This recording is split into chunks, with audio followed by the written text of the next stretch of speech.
ಮಾಯ darling. ಅರೆ ಯಾಕೆ ಒಬ್ಬಳೇ ಓಡಾಡ್ತಾ ಇದೆಯಾ? ಹೇಳಿದ್ರೆ ನಾನು ಕಂಪ್ನಿ ಕೊಡ್ತಾ ಇದ್ದೆ. ನಿನಗೆ ಗೊತ್ತಿಲ್ವಾ ನಿನ್ನನ್ನು ಬಿಟ್ಟು ನಾನು ಎಲ್ಲೂ ಓಡಾಡಲ್ಲ ಅಂತ. ಅದಿರಲಿ, ನಾನು ಹೇಳಿದ್ದೇನು ಮಾಡಿದೆ? ಏನು ಅರೇಂಜ್ಮೆಂಟ್ಸ್ ಕಾಣ್ತಾನೇ ಇಲ್ಲ. ರಾಜ, ಮುತ್ತು ಮಾವ ನೀನು ಅನ್ಕೊಂಡಷ್ಟು ಈಸಿ ಅಲ್ಲ. ಅವ್ರನ್ನ ಒಪ್ಪಿಸ್ಬೇಕು ಅಂದ್ರೆ ಒಂದು ಸಾಹಸನೇ ಪಡಬೇಕು. ದಯವಿಟ್ಟು ನಂಗೆ 2 days ಟೈಮ್ ಕೊಡು. ಮೋಸ್ಟ್ಲಿ ನಿನ್ನ ಟೈಮ್ ಸರಿ ಇಲ್ಲ ಅಂತ ಅನ್ಸುತ್ತೆ. ಈ ವಿಷಯನ ನಿನ್ನ ಹತ್ರ ಮಾತಾಡೋದಕ್ಕಿಂತ ಮುತ್ತು ಸರ್ಗೆ ಹೇಳಿದ್ರೆ ಬೆಸ್ಟ್ ಅನ್ಸುತ್ತೆ. Muthu sir, Muthu sir.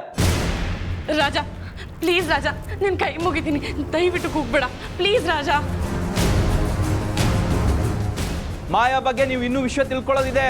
ಅವಳು ನಿಮಗೆ ಮೋಸ ಮಾಡ್ತಾ ಇದ್ದಾಳೆ. ಅಪ್ಪ ಮಗಳು ಇಬ್ರು ಸೇರಿ ಮೋಸ ಮಾಡ್ತಾ ಇದ್ದಾರೆ. ರಾಜ ನಿನಗೆ ಅರ್ಥ ಆಗ್ತಿಲ್ಲ, ಮಾವನ ಒಪ್ಸೋದು ತುಂಬಾ ಕಷ್ಟ. ಇವಳಿಗೆ ಕಣ್ ಕಾಣ್ತಾ ಇದೆ, ಮದುವೆ ಆಗಿದೆ. ಇವಳು ಮೊದಲನೇ ಗಂಡ ನಾನೇ. ಬೇಗ ಬನ್ನಿ ರಾಜ, ನಿನ್ನ ಕೈ ಮುಗ್ತೀನಿ, ದಯವಿಟ್ಟು ಕೂಗಾಡ್ಬೇಡ ಪ್ಲೀಸ್. ನಾನು ಅಷ್ಟೇ, ನೀನು ಕಾಲಿಗೆ ಬೇಕಾದ ಬಿಟ್ಬಿಡ್ತೀನಿ ನೋಡು. ಬೆಳ್ಳಿ ಮುತ್ತು ನಿಶ್ಚಿತಾರ್ಥನ ಮಾಡಿ ಮುಗಿಸ್ಬೇಕು.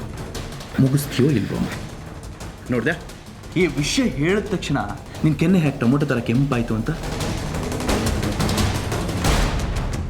ಮಾಯಾ ನನ್ನ ಜೊತೆ ಮದುವೆ ಆಗಿರೋದಕ್ಕೆ ಪ್ರೂಫ್ ಇದೆ. ರಾಜ ನಿನ್ನ ಕಾಲಿಗೆ ಬೀಳ್ತೀನಿ, ದಯವಿಟ್ಟು ಈ ರೀತಿ ಕೂಗಾಡ್ಬೇಡ. ಮನೇಲಿರೋ ಎಲ್ರಿಗೂ ವಿಚಾರ ಗೊತ್ತಾಗುತ್ತೆ, ಆಮೇಲೆ ನನ್ಗೆ ಉಳಿದಿರೋ ಅಲ್ಪ ಸ್ವಲ್ಪ ಮರ್ಯಾದೆನೂ ಹೋಗುತ್ತೆ. ದಯವಿಟ್ಟು ರಾಜ ಪ್ಲೀಸ್ ಕೂಗಾಡ್ಬೇಡ.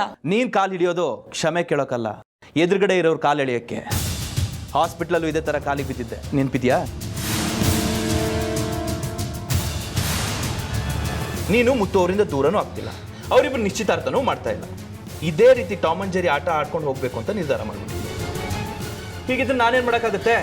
ನಿನ್ನ ದಾರಿ ನಿನಗೆ, ನನ್ನ ದಾರಿ ನನಗೆ. ಏನೇ ಇದ್ರೂ ಮುಂದೆ ನೀನೇ ಫೇಸ್ ಮಾಡಬೇಕು. ರಾಜ ಪ್ಲೀಸ್ ರಾಜ, ನೀನು ಹೇಳ್ದಾಗೆ ಕೇಳ್ತೀನಿ, ಆದರೆ ದಯವಿಟ್ಟು ಮುತ್ತು ಮಾವಾಗ ಏನೂ ಹೇಳ್ಬೇಡ. ಹೇಳ್ದೆ ಬೇರೆ ದಾರಿ ಇಲ್ಲ. ಪ್ಲೀಸ್ ರಾಜ. ಕಾಲ್ ಬಿಡು, ಕಾಲ್ ಬಿಡು ಅನ್ನಲ್ಲ.